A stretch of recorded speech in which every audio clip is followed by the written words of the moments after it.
आजचं राजकारण बदलतंय तर ह्या राजकारणाकडे कसं बघता? आणि अनेक जण असं म्हणतात की भाजप सत्तेत आल्यानंतर राजकारण थोडं बदललेलं आहे. तर हे कसं नेमकं बदललंय? आता कसा नेमका बदल तुम्हाला जाणवतोय? नाही, आता बदल कसा झाला खरं या मुळात पहिले गेलं पाहिजेत. एकतर ही सुरुवात झाली 2019 मध्ये. 2019 मध्ये भारतीय जनता पार्टी आणि शिवसेना हे सोबत युतीमध्ये लढलेत. युतीमध्ये लढलो, बहुमत मिळालं. भारतीय जनता पार्टी सगळ्यात मोठा पक्ष म्हणून त्या ठिकाणी मला वाटतं त्यावेळेला आमचे 105 आमदार होते आणि शिवसेनेचे आमदार होते. बरोबर. बहुमत हे भारतीय जनता पार्टी शिवसेनेला त्या ठिकाणी मिळालेलं होतं. परंतु त्यावेळेला उद्धव साहेबांना कुठेतरी ती मुख्यमंत्री पदाची जी खुर्ची आहे ती सारखी खुणवत होती आणि ते बेमान झालेत भारतीय जनता पार्टी सोबत. निवडणूक आम्ही वेगवेगळी लढली असती आणि नंतर त्यांनी निर्णय घेतला असता तर काही वाटलं नसतं. परंतु मोदीजींचा फोटो लावून 2019च्या विधानसभा निवडणुका लढल्या गेल्यात. मोदीजींचा फोटो वापरून त्या ठिकाणी मतं मागितल्या गेली. न भूतो न भविष्यती अशा पद्धतीचा मॅन्डेट जनतेने दिला आणि नंतर मग मॅन्डेट मिळाल्यानंतर तुम्ही बेमान होता. हे कुठेतरी मला असं वाटतं हे लोकशाहीला धरून नाही आहे. आणि नंतर मग तुम्ही पाहिलंय की काय तो प्रकार झाला.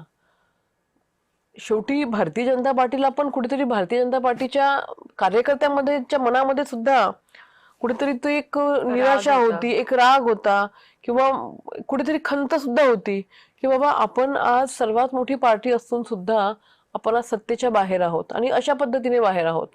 सोबत लढलो नसतो तर ठीक आहे, तुम्हाला अधिकार आहे, परंतु कुठेतरी आपला वापर करून घेतला गेला ही एक भावना सतत त्या ठिकाणी होती.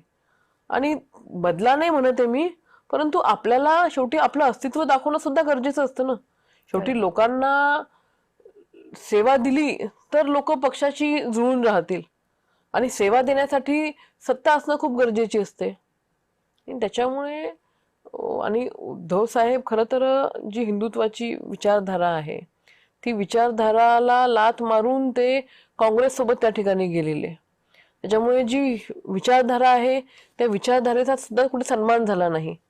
आणि मग तोच विषय घेऊन एकनाथराव शिंदे साहेब यांनी हिंदुत्वाचा जो विचार आहे तो घेऊन त्यांनी त्या ठिकाणी उठाव केला. त्या उठावामध्ये देवेंद्रजी असतील किंवा भारतीय जनता पार्टी असेल ताकदीने त्यांच्या सोबत राहिली आणि पुन्हा मग महायुतीचं सरकार आलं आणि हे महायुतीचं सरकार आल्यानंतर आपण बघतोय की लोककल्याणकारी ज्या योजना आहेत त्या योजनांवरती भर दिला गेला.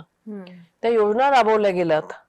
शेतकरी असेल, महिला असतील, आमचे तरुण लाडके भाऊ असतील, म्हणजे समाजामधल्या प्रत्येक घटकाला त्या ठिकाणी त्यांना काही ना काही देण्याचा विचार झाला. तशा योजना अंमलात आणल्या, त्याचं इम्प्लिमेंटेशन अतिशय चांगल्या पद्धतीने झालं आणि मग 2029 मध्ये आपण 2025 मध्ये आपण पाहिलंय त्याचा परिणाम काय झाला. तर न भूतो न भविष्यती अशा पद्धतीने पुन्हा जनतेने मॅन्डेट दिला आणि सत्तेमध्ये आलोय.